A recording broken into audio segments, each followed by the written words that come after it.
Today we are going to be discussing Cowpens National Battlefield, site of the Battle of Cowpens during the American Revolution. It was fought in a cow pasture on January 17, 1781, in South Carolina. The battle pitted General Daniel Morgan against the hated Lieutenant Colonel Banastre Tarleton. Morgan had a force made up of Continentals, militia, and some cavalry, totaling approximately 1,000 men, while Tarleton's British Legion consisted of a little over 1,000 men as well, with British regulars, dragoons, and two small artillery pieces. Morgan's forces included sharpshooting riflemen that were armed with a weapon that, according to John W. Wright, could hit, quote, 7-inch targets at 250 yards, end quote, giving them a decided range advantage over the British armed with muskets, with which, quote, at 100 yards, a good marksman might make 40% of his hits on the target the size of a man standing, end quote. There is some debate on the reason for the resounding success of the American victory at the battle.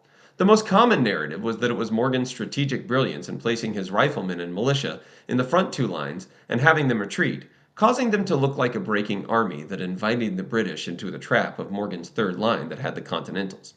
According to the National Park Service, quote, the reformed militia and cavalry re-entered the battle, leading to double envelopment of the British, perfectly timed, end quote. However, Connor Runyon and C. Leon Harris, in an article in the Journal of the American Revolution, argue that the first two lines had little effect on the British. The American third line was withdrawing due to a mistaken order, with the British closing on them. They were ordered to halt, turned about, and fired a volley that checked the British advance. Using primary source documents from the battle, they back up their point. They argue the victory was, quote, due to the fortunate volley from the line, end quote. Either way, the Americans did win a resounding victory, with the British suffering over 300 dead and wounded, with 600 captured, to the Americans having less than 100 casualties, with only 12 dead. The battle resulted in Cornwallis chasing the American army under the command of Nathanael Greene until finally making his way to Yorktown, where he was forced to surrender his forces, ending the major combat operations of the American Revolution. After the war, several owners held the land and mostly used it for farming. The first monument to the battle was not constructed until 1856 by the Washington Light Infantry from Charleston, South Carolina. In March 1929, the Daughters of the American Revolution and the congressional delegation from South Carolina succeeded in getting a small piece of land designated as a national battlefield site. But by the 1970s, several buildings had been built on the battlefield and highways had been built through it. We were in danger of losing much of this valuable piece of American history. New land was purchased in 1939, and a large monument was built that was later moved to a new location, and the visitor center was built by it. Finally, President Nixon signed a law to turn the site into a national battlefield after decades of lobbying by various groups. Over $5 million were set aside to acquire land and develop the park.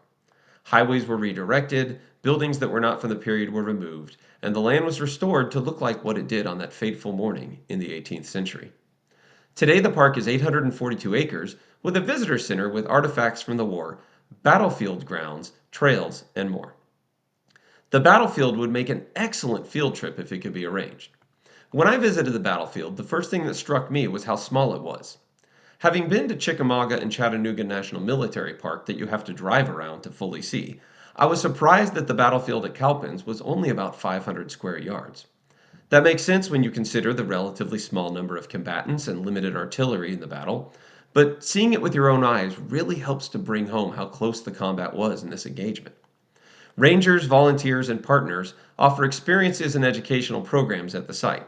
Some of them include encampments of reenactors that show visitors what life was like for soldiers at the time and teach them the difference between the Continental soldiers and the militia.